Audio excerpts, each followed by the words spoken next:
Order Replicator. It's very simple to replicate your orders on Black Arrow.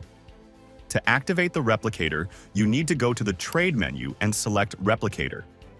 In this window, you will create a replicator account.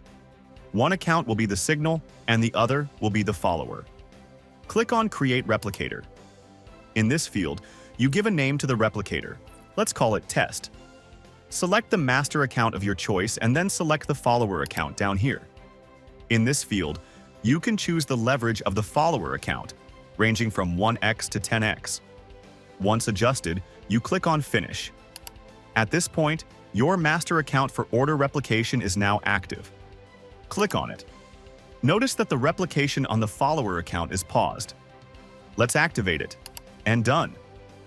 Now, orders will be replicated when the master and follower accounts are selected. Let's see an example. In the left window, I will select my master account.